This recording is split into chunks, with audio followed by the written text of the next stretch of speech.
Live. Mm. So we can give it a second. I on my screen I can see sort of the viewer count. So Oh, I'll nice. let at least somebody else get in here before we start the spiel. Mhm. I was just thinking too. Is this your first book, postdoctorate? Um, Wow. yeah, I mean, I was working on it as I was in PhD, so yeah, it's my first book. Yeah. Well, congratulations on hitting a home run like right out the gate. I think Yeah. you hit that sort of that needle of like it's both substantively good and also timely. Yeah, I mean, it was originally supposed to have come out like a couple of years ago, I think. So I'm Uh, glad that went perfectionist on it, so it happened to come out at this moment. Uh, Happy accident. yeah. Okay. Well, it looks like we got a few folks joining in, so we can go ahead and get started. So So welcome to the live stream, everybody. Today we're speaking with Daniel. I'm sorry, Daniel. What's the correct emphasis to put on your surname? Wortel or uh, Wortel? Wortel. Wortel. Daniel Wortel-London, professor of American history at Bard College and author of the super excellent book, The Menace of Prosperity, New York and the Struggle for Economic Development. So welcome to the stream, Daniel. Thanks so much for having me. I love to be here.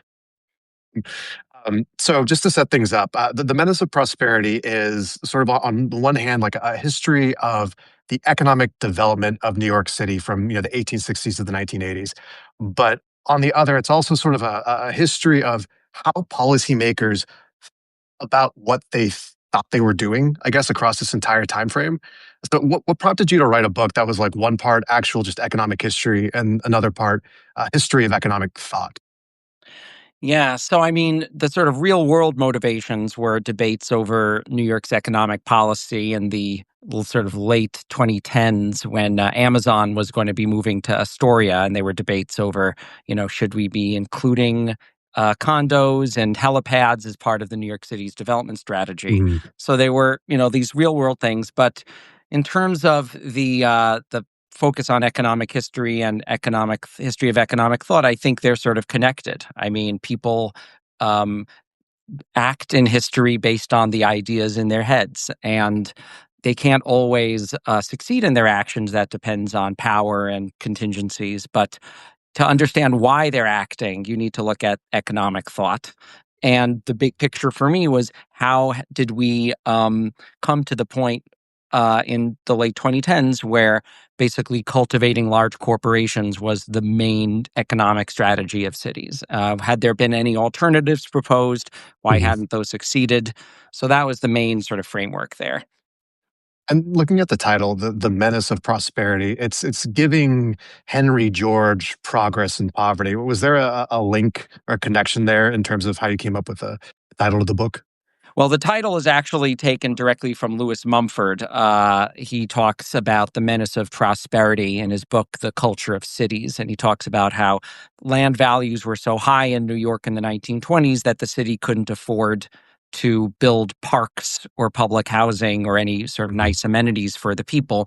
And he says, rather than talk about the menace of poverty, we should talk about the menace of prosperity. But it does relate to Henry George's idea of progress and poverty, in that the more economic activities grow, the more potential side effects they have. And if that activity is extractive or exploitative, then it increases those things. And it increases what John Ruskin called not wealth, but ilth, he calls it. And it becomes sort of uneconomic Mhm. growth.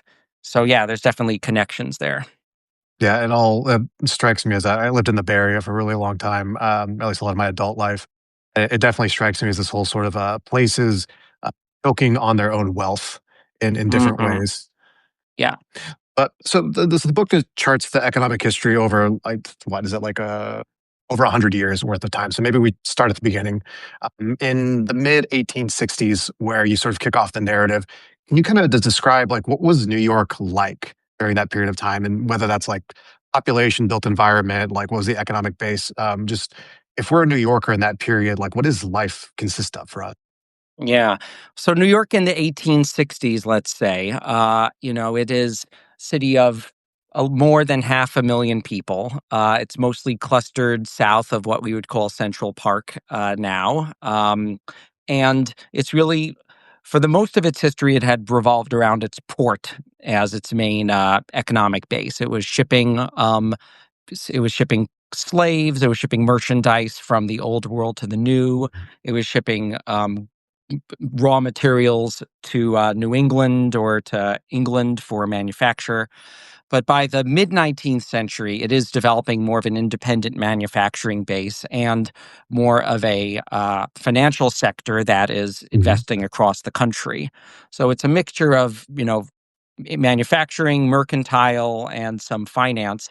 But it is populated by many many working people from around the country and around the world who are working on the docks and in the factories, which are clustered mostly on the waterfront of the city.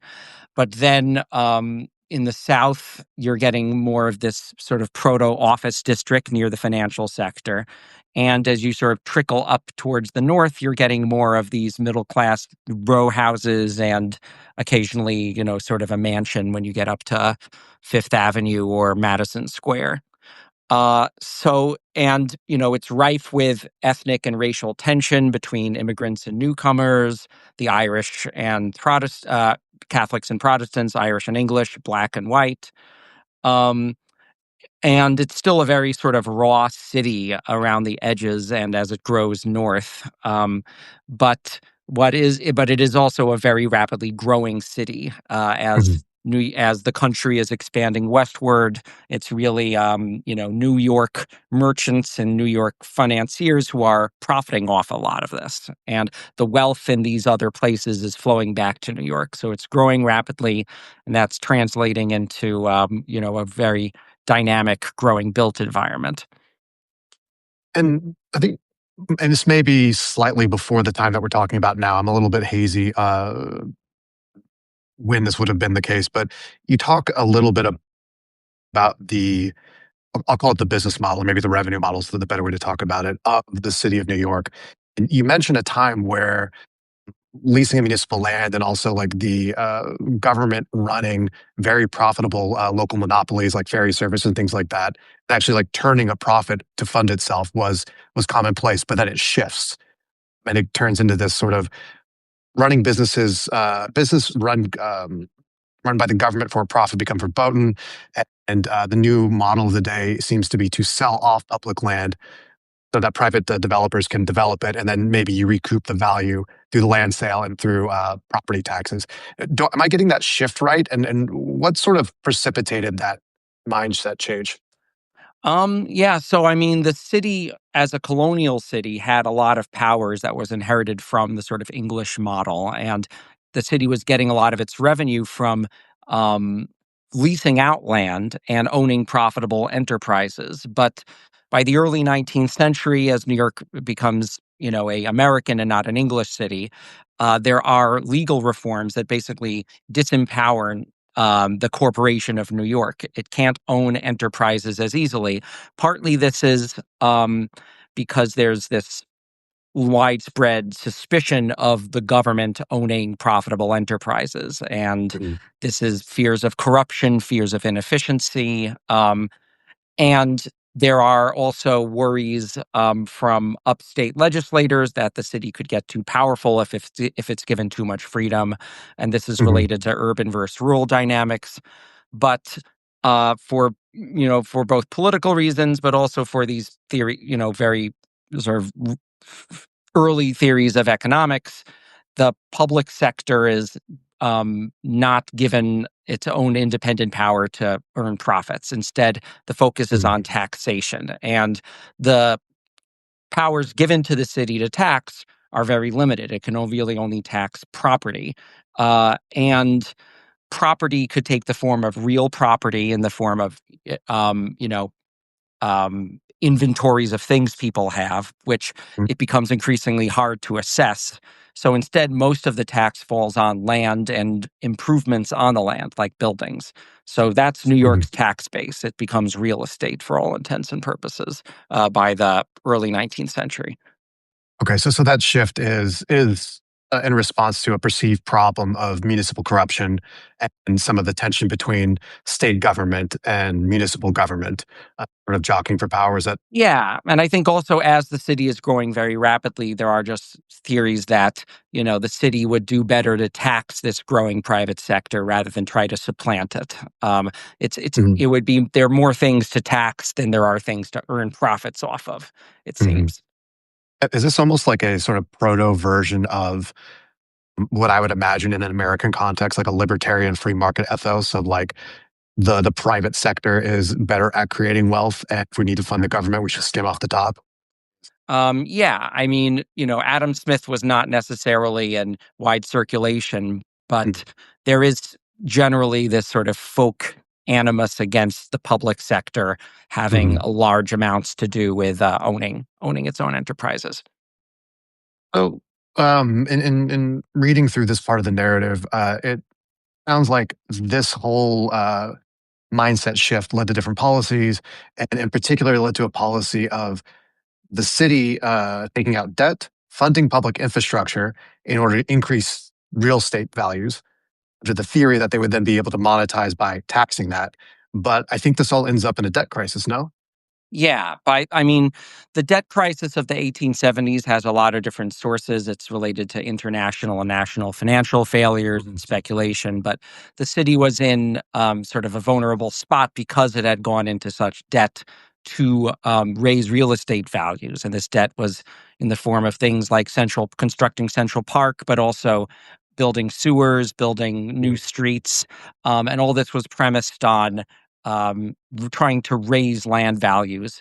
And there were many groups that had an investment in this activity. There were real estate owners, there were public finance officials, there were construction workers, there were public sector actors who had their own private investment in land. Yeah, yeah, So yeah. there was a growth machine that was involved in this kind of activity. But um, the sort of pyramid fell in the 1870s, and one out of five American cities was bankrupt, and many people blamed this kind of public expenditure on behalf of private speculation, basically. And does this sort of the tail end of this leading into the actual debt crisis that coincides with the Tammany Hall run of things, right? So Yeah. there's sort of like when you say there's a growth machine, there's also like you mean like there's also a patronage machine going on here too, right? Yeah, there was a patronage machine, but reformers and both Tammany Hall and their opponents were involved in trying to raise real estate values through debt finance. Mhm. It was easy for opponents of Tammany to blame the city's crisis on the machine and say this is the fault of immigrants or Catholics or corruption, but basically Tammany just happened to be holding the bag. Both sides were involved in this kind of activity. So I think that roughly takes us into so post that initial debt crisis into the 1900s, and I think this is where, at least in New York, the Georgists show up in the story. Can you tell us a little bit about like what were they doing in terms of policy and also politics? I think the obvious like land value tax, whatever, is the sort of constant refrain. But in reading the book, it sounds like there was some more nuanced thinking than just land value tax at 100%, and then wipe the dust off your hands and go home. Yeah. No, I mean, they were a wide variety of Georgists coming out of the 1870s, and they had different motivations. The basic premise of George in the 1870s was that rising land values were impoverishing the city because it was leading to more money being paid in tribute to landlords that were sucking off money from the productive economy. It was harder Mm, for factories and workers to, have a place in cities, and ultimately landlords and high land values were a burden on urban economies. And the premise of the land value tax for George was both to help finance the city in a way that would mm, spare productive firms by taxing just the landlords, but also it would lower the taxes on everybody else. And it would create a more dynamic economy by making land available to more mhm, uses. And there were various coalitions to do this in the 1880s. George ran for mayor, and he got the support of many working class artisans who also felt that monopolists and landlords were a burden on the city. yeah. But he also got some support from small merchants who felt burdened. George was also running against Tammany, and Tammany Mhm. had these deep ties with the landlords. So part of George's appeal was anti-corruption. So he got some reform votes as well. And by the 1900s, George wasn't running for office anymore, but you got other groups involved in this campaign. And these included economists and urban planners who also felt that private land ownership and high land values were distorting urban economies by holding land out of use, by engaging in kind of reckless speculation, Mhm. and Georgists were involved in a variety of planning initiatives, not just taxation, but also zoning, public ownership, um, transportation, Mhm. and but at the core of it was this kind of tax model. And by the early 1900s, there were actually some Georgists in office in New York City and elsewhere, and they were trying to push higher taxes on land and trying to be more transparent and open about how assessments were levied. Uh, it's in this part of the book, there was, I think, a couple pages that I had to, like, read 2 or 3 times because it was hinting at what almost to me sounds like an intra-Georgist, like, theoretical disagreement. And on the one hand, I was, reading some of the I think some of the quotes and some of the your representations of some of the Georgists as thinking about what they were doing as crushing land values, like taxing them into, like, non-existence such that land remained cheap. Hmm. Versus some, I think, somewhat later Georges, and they're all overlapping, but some folks that ended up in power afterwards that had honestly what's more my understanding on a theoretical basis of no, we're doing a bunch of stuff to massively increase land values. We're just siphoning away Yeah. a bunch of this land values, but we're not actually we're not actually making the land cheaper for everybody. It's going to get more expensive. We're just going to reappropriate all that value. And I thought it was an interesting sort of intra intra coalition sort of like theoretical disagreement. But I am hearing or reading that right. Yes. Yeah, no, that's right. And there were people who were thinking about how do we maximize the value of this land, and then Yeah. skim off of it using the land value tax. And Lawson Purdy was, for example, um, the first tax president of New York City after its amalgamation. Mhm. And he was a Georgist, and he made it very clear that he was going to place very high land taxes on land, but he then wanted to maximize the value of that land through transportation, through zoning, and all these other Sure. measures. And he would give addresses to the owners of skyscrapers, and he would say, the reason you're here is because we tax land so much and we make it not so profitable to hold on to land. Mhm. But at the same time, he's pushing for transportation measures that will increase the value of central city land, let's say. So this becomes a kind of a subtle but a very clear sort of breaking point, because you're basically asking, for critics of this, it's asking, are you taxing speculation or are you ending speculation? Are you taxing monopoly or are Right. you ending monopoly? And for most of these second generation Georgists, the approach was to basically try to tax this tax land Right. and not try to reconstruct the economy of cities based on lowering land. Like in some ways, it's a lot less the that more sort of like Lawson Purdy associated like way of thinking is a lot less radical. It's I think because Okay. I think, and this is something that I feel is probably under discussed or maybe underappreciated even in Georgia's circles. That this idea that if you could reappropriate 100% of all land value, and then even if that's all you did, and you just like burn the cash and like just set it on fire and did nothing else with it, in theory, that would be a net positive to society if you sort of follow the sort of more of first wave, we'll call it George's, all the way to its logical conclusions, which I think is an Mhm. interesting thing to consider. Yeah. Yeah. No, I mean, the idea of George was in some ways a sort of libertarian model where you get rid of the Mhm. parasitic landlord and then the economy does the heavy lifting. And Yeah. this is more of a pre-distributive idea that basically the economy through the magic of the free market or productive enterprises will enable Mhm. people to earn a competency and provide for themselves.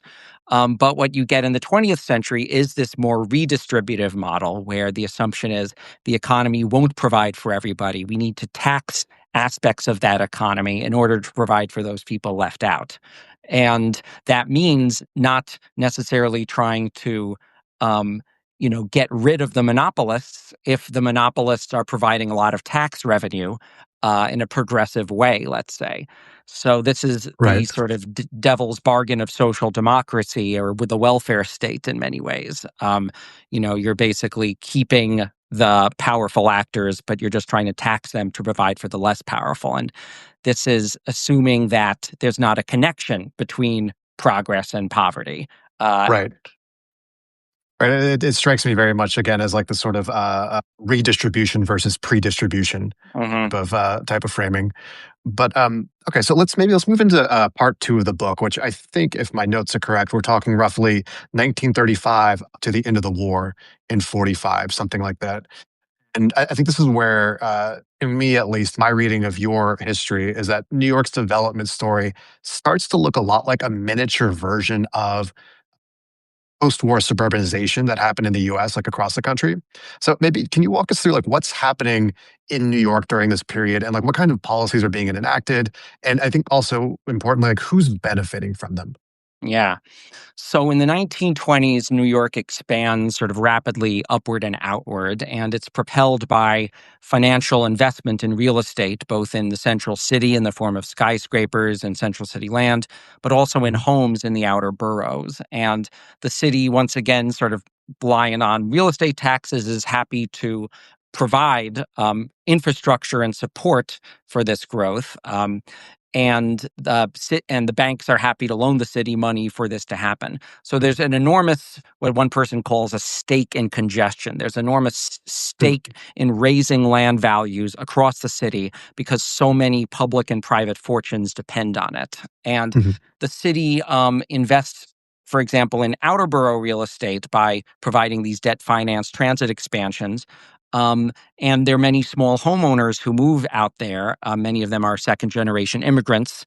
Mhm. They often don't want to pay for public improvements serving them. So the city finances services for the outer boroughs by placing it on the city as a whole. And the city as a whole pays for the outer boroughs.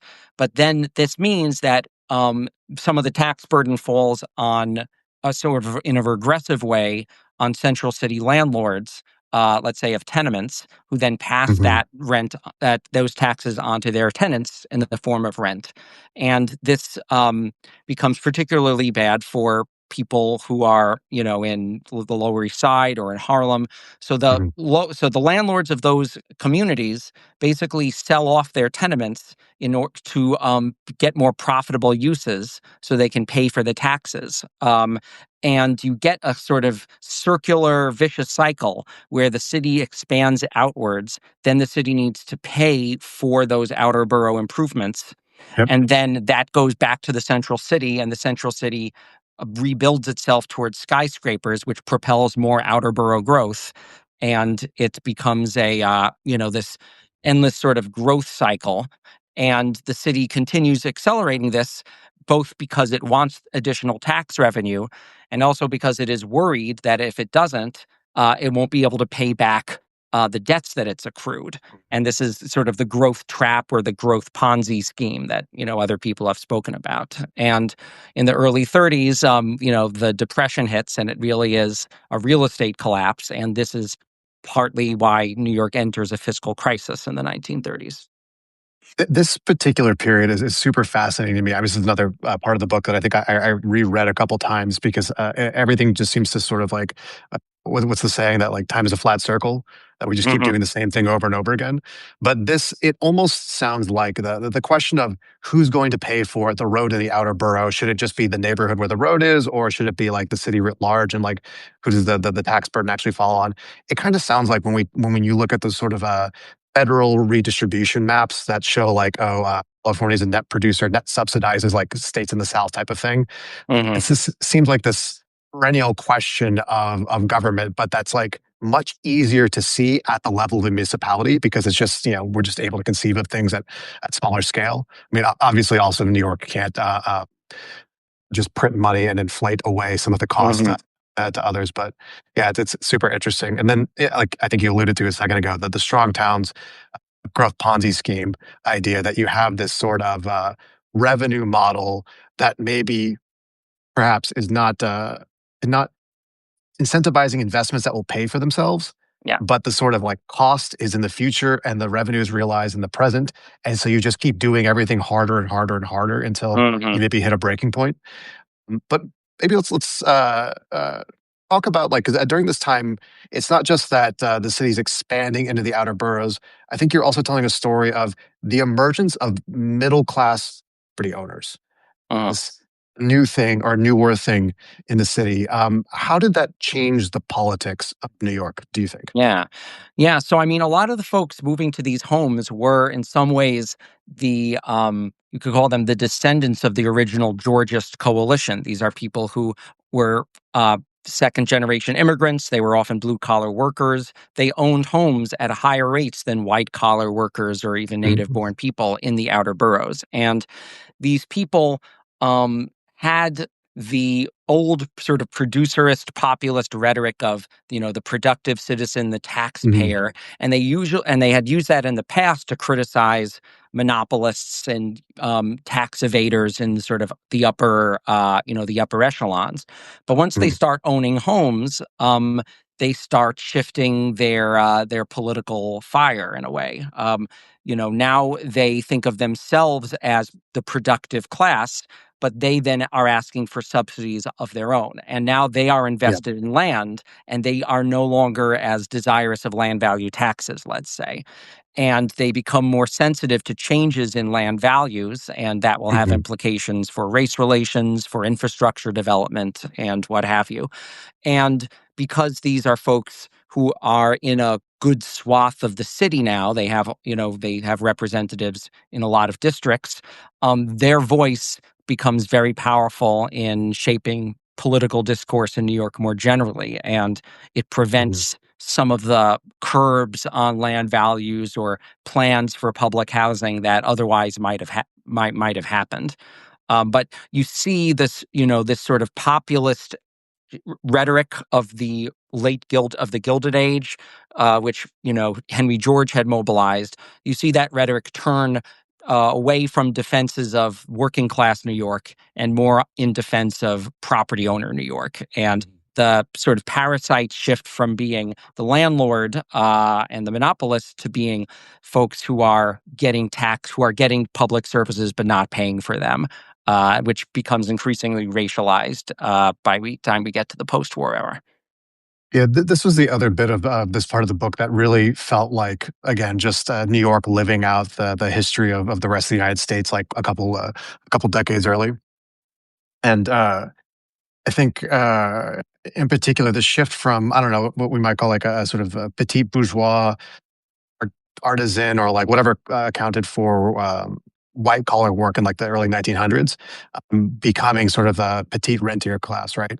Like in Mhm. getting a foot on the ladder of land ownership in a way that I think like really seems to have scrambled the politics and like seems to have like really leached away support or interest in these more radical sort of Georgia style reforms. Yeah, no, that's absolutely right.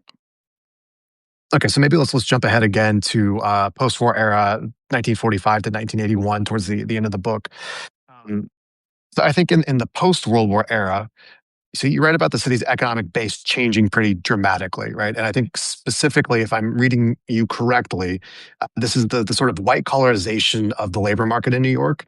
And as you're writing it, or as I was reading what you're writing, I start picturing the beginnings of New York as depicted in Mad Men and that Mhm. type of thing. Um, so what did that look like? What did this process look like exactly? Like what kind of businesses are we talking about? Like I can imagine the 1960s, era executive types, but like what else accounts for white collar work that folks are trying to bring into the city?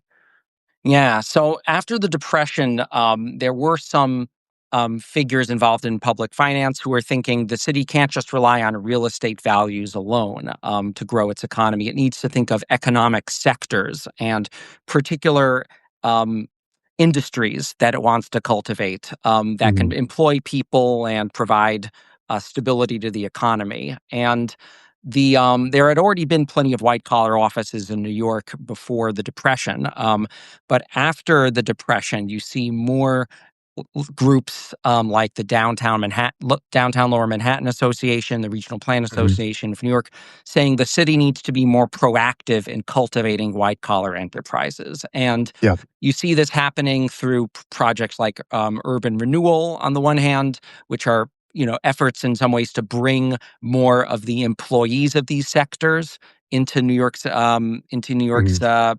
yeah, geography. Um, and you also see rezoning efforts to shift away manufacturing from Manhattan. You see various big initiatives like the World Trade Center. And you see the beginnings of these departments of commerce that are trying to proactively reach out to different corporate firms and encourage them to Mhm. relocate to New York.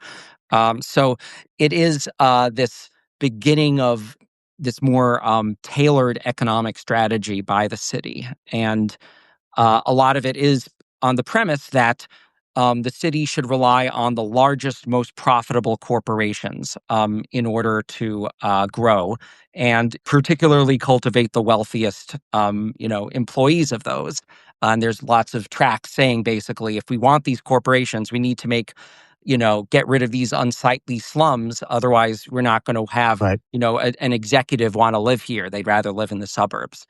But it is paired with this kind of welfare state model where these same folks are often who are promoting corporate growth are also promoting the welfare state growth on the assumption that if we tax these guys more, it'll pay for the other guys. This sounds like the beginning of the worldview that says, you should want Amazon to relocate in your city, and bring all of it, particularly as executives, that type of thing. And I don't know if you made this explicit in the book, but, like, I kind of walked away from that section feeling like the development model was solve poverty in your city by replacing the poor people with rich people. Yeah, I mean, in some ways, it is a self-defeating strategy. When you reach its ultimate extreme, it's like making a desert and calling it peace, where you're Right, trying right. to pay for poor people services by getting rid of poor people.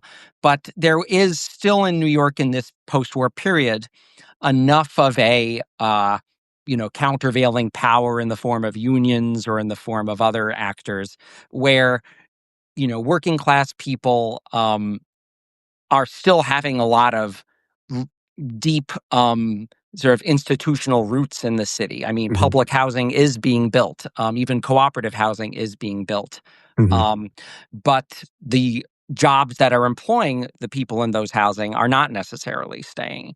And this becomes, again, this tension where the city is providing for services on behalf of poor people. But as the jobs leave, as sort of good jobs leave the city, partly through the city's, own policies, uh, New York, New York's welfare state has to carry more of the burden. And you see this again, a kind of vicious circle between the growth of the corporate sector and the growth of the welfare state, Right. because in some ways they're parasitic on each other. This is a total tangent, but I'm curious, and I didn't show up in the book so much, but I'm curious in your research, did you spend any time looking at the particular case of the creation of Battery Park City? A bit of it, yeah. I mean, it was a big state led project, and there was a lot of shenanigans involved. Yeah, I ask because it became like it's a weird, like, area of interest for me as of this year. Where I spent way too many hours reading up on, like, the background that involves no fewer than two Rockefellers to get it done, and also is like this massive, like, I think it was 10 acres Battery Park City is, like a land reclamation project made possible because of the World Trade Center dig site, and the right. Port Authority needed all this, like, needed somewhere to get rid of the dirt. Anyway, it just is this sort of fascinating confluence of factors that still require that very top-down technocratic, like, development Yeah, model that was prevalent yeah, at the time. yeah. Are you reading Assassination of New York by Robert Fitch? No, not yet. That's Okay, that on yeah, my list though. that's the best one on this stuff. Yeah. Yeah, it's fascinating. And then you look at some of the proposals to how would you say make more Manhattan via Right. land reclamation, Hmm. and Hmm. like, well, technically it has been done before. Yeah. No. I mean, plans to fill in the East River, plans to fill in the Yeah. bay up to Governor's Island. Yeah. Um, okay, so moving forward a little bit, I think it's in this period of time. You also mentioned it's very interesting, the position of Harlem within New York. And obviously, I think like there's not only like where the Black community in New York found themselves in New York at that time and place, but also the ways that folks in that community were thinking about development on their own terms. So maybe you can walk us through a little bit of what was going on there. Sure. So in the 1960s, many activists in Harlem and Bed-Stuy were comparing their neighborhoods to colonies where they were providing Yep. sort of low-wage work for the outside community, Yep. which was largely white-owned. And then when they returned to their community, because all the businesses were owned by outsiders, by white people, their money would then go flow outside their community, Yep. and there would not be any actual economic development. And as a inspiration, some of these activists were looking to places like India or Algeria or Egypt, places that had been now Mhm. free of their, colonial masters, and that were able to take a more self-directed approach towards economic development, where money was kept locally and allowed to Mhm. build and be reinvested. And so activists were saying this is how it should apply here as well. And there were various shades of radicalism in this. On the one hand, you had Mhm. private business owners who were saying, we should invest more in black businesses in Harlem and Bed-Stuy. But they were more radical groups who were saying we need to have sort of a publicly owned or community owned enterprise that is able to plan out Right. development in a way that's rational, that will keep profits circulating locally, that will be a more democratic force. And few of these groups imagined that, Harlem would become a self-sufficient economy, but they Mhm. did think that by developing these kind of enterprises, on the one hand, it could improve some economic situations, and on the other hand, it could build the political capacity of activists Right. for broader kinds of changes. And this was an initiative that became pretty strong by the late 1960s. By the fiscal crisis era, though, of the 70s, a lot of the Mhm. radicalism had been diminished.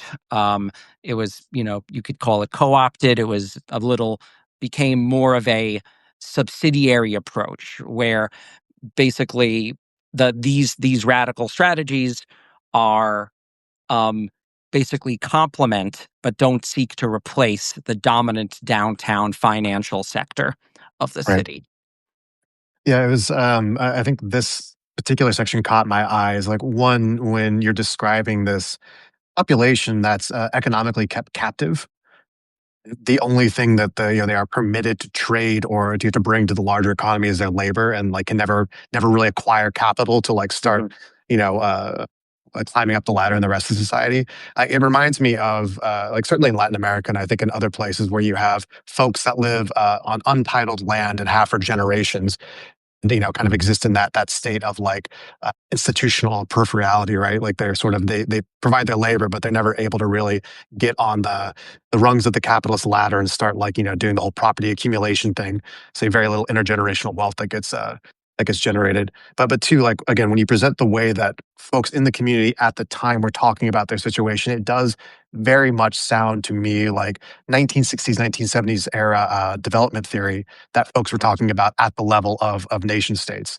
So it's Yeah. again interesting to see how, in a lot of ways, when we talk about these issues or these problems at the level of global society, in some ways, like it almost feels easier to like model out or see in a city like New York, Hmm. where it's just more human scale, but the problems sort of just replicate themselves over and over again.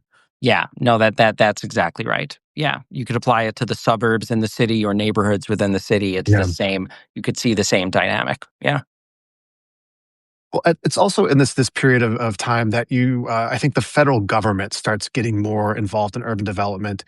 And I think was this maybe on the tail end of another debt crisis? I forget what precipitated this, and what did that initial involvement from the feds look like? Yeah, well, I mean, in the 1930s, during the New York's fiscal crisis, you had a whole, swath of mayors basically asking the federal government for relief, and Hmm. the New Deal was a variety of different programs. Some of these initiatives were meant to build up public housing or to hire workers, to construct infrastructure.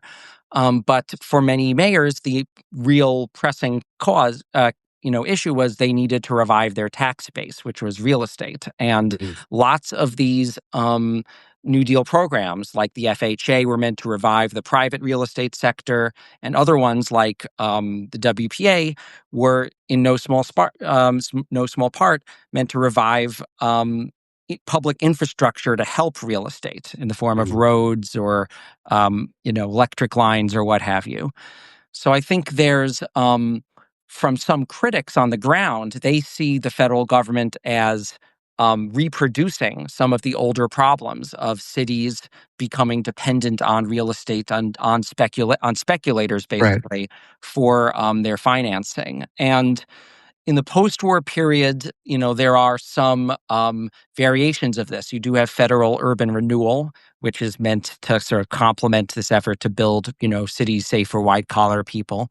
You do see more federal aid for welfare, let's say, on the national level.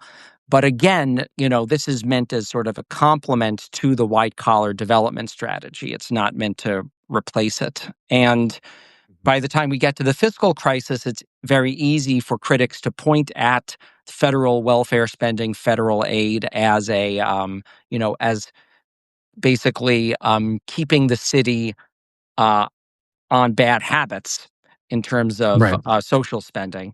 But there's much less criticism of this kind of corporate welfare spending, which the city had been doing and which helped sort of make its situation worse. Right. This is, I think, to your point. This is one of those things that always, for a very long time, has bothered me. The distinction that we make between welfare when, I don't know, somebody receives SNAP benefits versus welfare that a corporation gets through the tax code.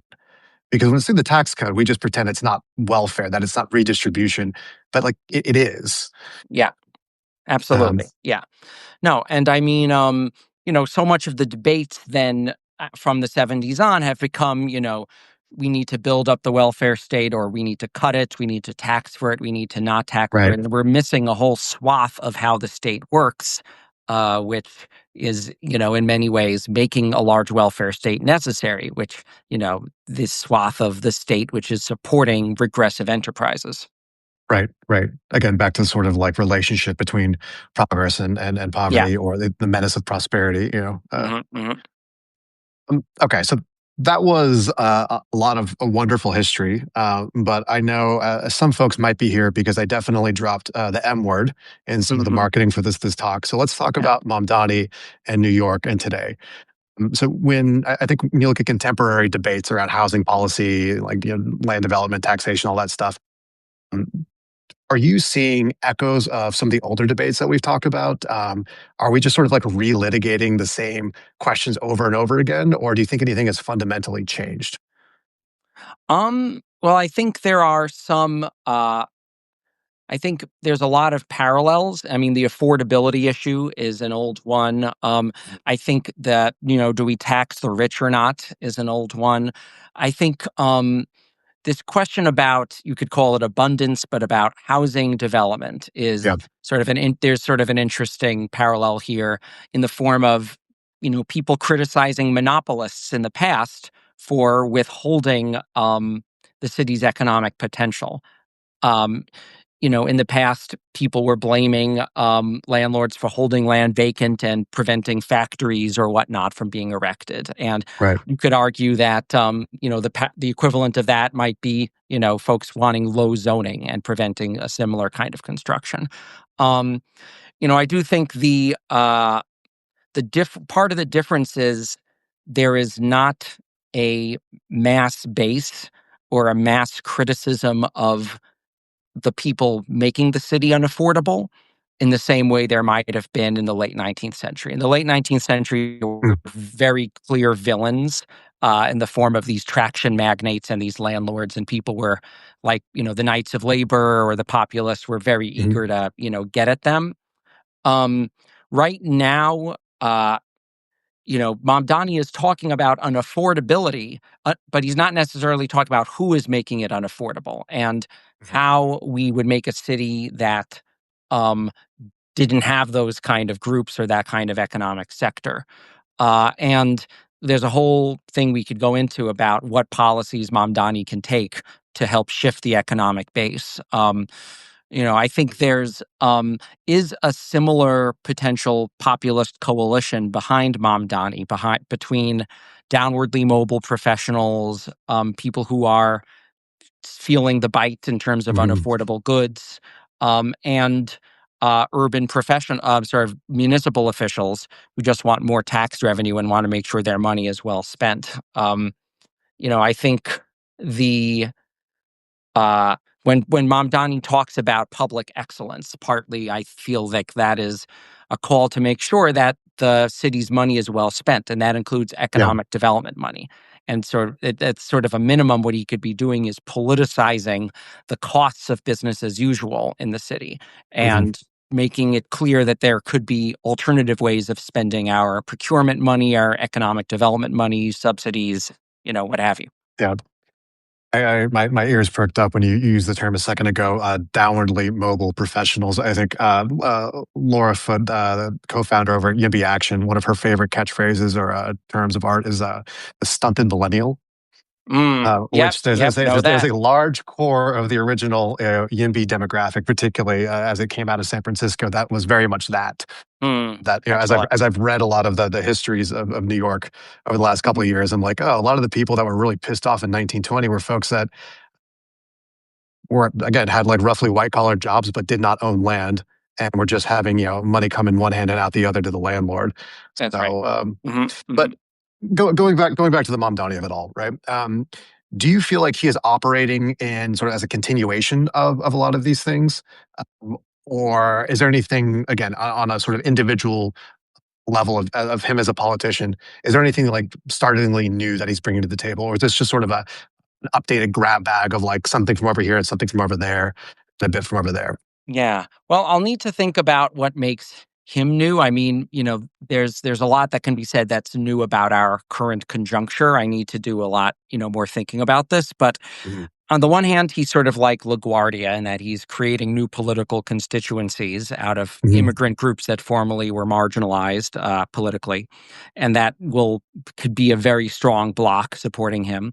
On the other hand, he's got this very strong socialist party, which can provide him with this mobilization and pressure force that, Mhm. um, in some ways, uh, might be a bit unprecedented for a mayor. I think many mayors have wanted to have a sort of auxiliary force that can help them push policies, not just Mhm. legislatively, but in the streets. I think the DSA could do that for Mamdani. But in terms of policies, it does seem so far like it's a combination of, tax the wealthy and also provide better public services, Okay. which is not so far out of, keeping from New York's more social democratic past. But he does have lots of people on his transition committee who are much more interested in changing the city's economic base. You've got people from the New Economy Coalition, John Paulo Baiocchi from the Urban Democracy Lab, and he's got Lena Khan, the anti-monopolist Sure. person who is, one of the big people in his transition team. So I do think he's got some of the personnel, and I think they will help potentially open things up for him in terms of piloting out new Yeah. economic strategies. Well, talking about him as an elected official and his transition team, I think over in Yimby land, all of us took notice when he appointed Anne Marie Mm. Gray from Open New York, the largest Yimby organization in New York, to his transition team. And I think got a lot of people excited about like, okay, within I think the larger Yimby coalition, rent control is still controversial. Obviously, rent control can mean many different types of policies, but him signaling that he is interested in actually building net new or net additional housing was super interesting. Has created a bunch of like, frankly, kind of like odd rhetorical tensions between folks. Hmm. And in particular, I think some of the folks that are, I don't even know if this is a descriptively like useful way to talk about it, but like farther out to his left, maybe I should just say folks that are more terminally online DSA members that are, let's say, less enthused by the idea of like building more housing Mm. necessarily. But it's been interesting to watch him tangibly signal interest in certain policies and watch. I think again to your point, like um, activate certain new combinations of coalitions that I don't think like were available or in existence in prior elections. Yeah. No, I think that's right. I mean, the you can look at, things like Brad Lander's policies in the Gowanus Canal, which were, this very Mm, big development, but that got a lot of community buy-in as a potential model for things going forward in the city. There still are going to be a lot of tensions. I mean, I was with the New Economy, I was at a panel with the New Economy Project, and they were saying how they were voting against that recent initiative that was passed ultimately to sort of mhm, increase the mayor's power to upzone places. mhm, They were against that. But at the same time, the mayor is, probably going to support CLTs and support this sort of a new bill to enable CLTs to get first right of purchase on municipal properties. So mhm. I think this is going to be one of these things where he'll need to give a little bit to a lot of people. Yeah, And I think Yimbys are going to be part of that. He wants to show he can deliver very quickly, deliver efficiently, and building and ribbon cutting will help him do that. And DSA, I think, is going to give him a lot of leeway to do this. They are not, I think, going to be troubling him too much on his left. So I think he'll be more free to experiment in Yimby stuff. yeah, But again, as my book goes into, all the housing stuff in the world will be okay. But if you're not thinking about jobs, then that's yeah, you're leaving stuff out. And I do think with AI and automation, um, you're going to see more of these downwardly mobile, stunted professionals, operating in the yeah. city, and that's going to create its own political dynamics. I think. Yeah. Yeah, yeah, I think that that's definitely one of the things that I'm still trying to fully integrate. Is like you ask me any policy question, I'm immediately going. My brain is going to want to tell you how it's a land use or housing issue because that's Hmm. just what I'm steeped in. But I Sure. think these larger sort of macro trends that you're pointing out, like whatever AI is going to or not going to do at some point, is going to be layered on top of a lot of this stuff. And I think, also to your point, like I think these things will affect people that are hitting the workforce now much more than people that are about to retire potentially. So I think a lot about, how what do people go through from the ages of like 15 to 30 and how does that cement their politics in a way that gets baked in for the rest of their lives? So I really think about these all of these sort of intersections and who's getting affected when at what point in their trajectory. Yeah. Mm, No, that's right. That's right. awesome. So Daniel, I think I am officially out of questions for you. Thanks again for joining the stream. And once again, the book is The Menace of Prosperity, New York City and the Struggle for Economic Development, 1865 to 1981. Get it wherever fine books are sold. Daniel, thanks again so much for being here. Thanks so much, Jeff. This was great. I'm looking forward to keeping this up. Oh, all right, talk again soon. Take Later. care.